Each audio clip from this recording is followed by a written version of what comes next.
Kalau kita menggantungkan nasib kita pada Allah luar biasa. Ada seorang syekh, saya dengarkan ceramahnya, menarik sekali. Saya tidak tahu orang itu siapa, tapi cuplikannya saya dapatkan dari seorang teman dari Jeddah yang mengirimkan ke saya. Orang ini cerita, syekh ini menceritakan, cuplikannya ada di HP saya. Dia bilang, saya satu waktu pernah ke Mesir, dan di Mesir ini saya lagi dari satu daerah mau ke Kairo, dari Iskandaria, satu kota, mau ke Kairo. Itu saya tiba di Kairo mungkin sekitar jam 2 malam. Pesawat saya selepas subuh harus berangkat kembali ke Saudi. Saya bilang, saya telepon pengurus masjid, saya mungkin mau mampir di masjid yang saya ceramah kemarin di Kairo itu. Saya mau tinggal di sana mungkin 2 jam, 3 jam istirahat. Nanti habis itu baru kemudian saya berangkat ke Saudi habis subuh. Dia bilang, saya masuk ke masjid, tiba jam 2 malam, turun dari mobil, saya lihat masjid, lampunya nyala semua nih. Kemudian setelah saya masuk masjid, saya temukan ada orang di mihrab, imam, lagi sujud, nangis-nangis. Dan luar biasa, tangisannya itu kalau orang dengar, membuat orang yang dengar pun mau menangis. Jadi saking luar biasa dia, merengeknya sama Allah dalam sujudnya. Kata syekh ini, saya pun sambil berdoa sama Allah, ya Allah kabulkan permintaannya orang ini. Walaupun saya belum tahu apa yang diminta gitu. Dia bilang selesai dia sholat, saya dekati dia, saya bilang, Masya Allah, doa apa ini? Luar biasa ini. Doa yang diikuti dengan tangisan di sepertiga malam menjelang subuh. Allah turun ke langit bumi, dikabulkan nih. Dia bilang, demi Allah syekh. Karena syekh ini orang Arab biasanya panggil, bisa orang pintar, bisa orang kaya, bisa orang tua. Jadi kalau antum dipanggil syekh, jangan bangga dulu ya. Karena banyak maknanya itu. Ya. Jadi dipanggil syekh. Kita tidak tahu, biasa juga di Saudi begitu ya. Kalau ada orang kita tidak kenal dipanggil syekh, syekh sini syekh. Walaupun antum bukan syekh sebenarnya gitu. Ya. Maka dia bilang, demi Allah syekh. Dia tidak tahu kalau ini orang memang ulama gitu. Istri saya sekarang lagi dirawat di rumah sakit dan saya harus bayar 14.500 jenih atau ponnya Mesir. Saya harus bayar rumah sakit. Kalau enggak istri saya enggak bisa dioperasi. Ini sudah parah sekali. Kata syekhnya, jadi gara-gara itu kau sujud sama Allah. Dia bilang, iya, lanjutkan nangis sama Allah. Allah tidak akan menyanyiakan orang yang ikhlas minta padanya. Lanjutkan, nikmati sujudmu, pasti Allah akan berikan jalan keluar. Dia bilang, iya baik. Orang itu dia bilang kembali lagi ke mihrab, nangis lagi, sholat sujud sama Allah, ya Allah. Dan dalam doanya begitu, ya Allah istri saya mau dibayar besok rumah sakitnya, jumlahnya sekian, saya tidak pegang uang 1 jenih pun. Ini 14.500 jenih, banyak sekali. Maka dia bilang, orang ini bilang, baiklah kalau begitu. Saya, syekhnya ini bilang, saya mau tidur dulu, saya istirahat 1 jam, menjelang azan subuh dia bilang, ada marbot masjid datang bangunin saya. Sudah azan, saya sholat qobliyah, sholat sunatul fajr. Waktu iqamah, pengurus masjid tahu kalau dia ini ulama, dipanggil, dia bilang, syekh tolong jadi imam. Dia bilang, saya capek, baru istirahat 1 jam, 2 jam malam, biarlah imam. Dia bilang, tidak apa-apa, ayat-ayat pendek aja, baca surah-surah pendek aja. Kata syekh, baiklah. Dia bilang, saya baca surah-surah pendek. Rupanya mikrofon masjid karena keluar di luar, ada satu pengusaha Mesir, apartemennya itu dekat masjid, dan dia suka ikuti ceramahnya syekh ini di YouTube.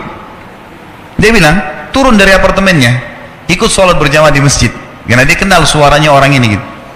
Begitu selesai sholat, dia bilang, saya lagi zikir, datang orang itu. Dia bilang, syekh ahlan usahlan di Mesir, saya salah satu penggemar anda di YouTube, dan saya dengar suara tadi. Saya tadi mau sholat di masjid lain, saya ke masjid ini. Dia bilang, syekh saya mau minta tolong satu hal. Kata syekhnya, kenapa?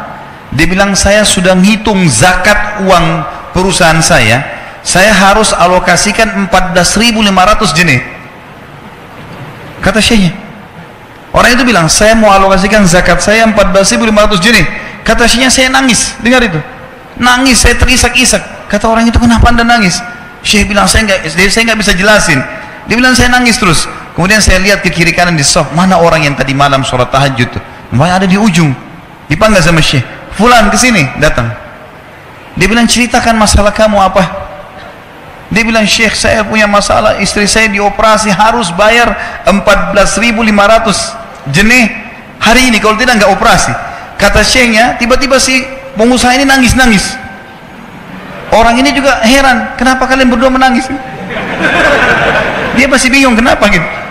Kata syekhnya, biarin orang ini yang jelaskan. Yang punya usaha bilang apa? Demi Allah Syekh, saya sudah 1 minggu taruh uang ini di lemari saya, sudah 1 minggu. Setiap hari istri saya bilang, turunkan, lakukan haknya Allah, zakat itu keluarkan. Dia bilang, saya ingin dapat 1 orang yang saya kasih langsung daripada saya bagi-bagi. Saya mau 1 orang saya kasih, selesaikan masalah dia, dan Allah selamatkan saya di akhirat. Orang ini jadi nangis. Orang yang punya minta butuh nangis. Kata pengusahanya, ini uangnya, silakan, 14.500. Semoga Allah selesaikan urusan saya di akhirat gara-gara saya bantu kamu. Kata syekhnya, demi Allah yang terjadi, orang ini yang siapa namanya, orang yang punya uang ini, yang dikasih uang, dia tiba-tiba lupakan saya dan lupakan si pemilik uang. Dia langsung angkat kepalanya ke langit sambil menangis mengatakan, ya Allah, aku mencintaimu. Terpenuhi kebutuhannya, gitu kan? Kuasa Allah. Teman-teman, cuman kita selalu buru-buru. Kalau seseorang kita di perusahaan mau dinaikkan gajinya saja, mau naikkan jabatannya, dia harus tulis permohonan. Tidak mungkin juga baru hari ini dimasukkan kemudian ketuk ruangan dirutnya, mana permintaan saya kemarin, atau hari ini, nggak mungkin. Seminggu dia sabar, 2 minggu dia sabar dengan berharap datang panggilan. Kenapa dengan Allah Subhanahu wa taala kita tidak begitu, teman-teman? Banyak orang buru-buru, dan kebanyakan orang mau menggantungkan permintaannya kepada Allah hanya pada hal-hal yang kecil, hal yang besar tidak, atau sebaliknya, hal yang besar, hal yang kecil tidak. Kenapa tidak pernah minta sama Allah dikasih motor, dikasih mobil, dikasih rumah? Kenapa hanya minta kalau penyakitnya dihilangkan baru kembali kepada Allah? Itu pun seringkali kita jadikan Allah nomor 30, teman-teman sekalian. Ke dokter ini, ke dokter itu, resep ini, resep, nanti kalau sudah mentok nggak bisa sembuh baru sholat tahajud. Hah? Salah. Islam mengajarkan kita apa? Sebelum makan berdoa, sebelum tidur berdoa, sebelum aktivitas berdoa, sebelum ke dokter doa dulu supaya Allah jadikan kesembuhan. Karena dokter resepnya cuma semoga lekas sembuh, tidak ada pasti sembuh. Makanya teman-teman sekalian, kembali kepada Allah adalah jalan yang paling luar biasa gitu.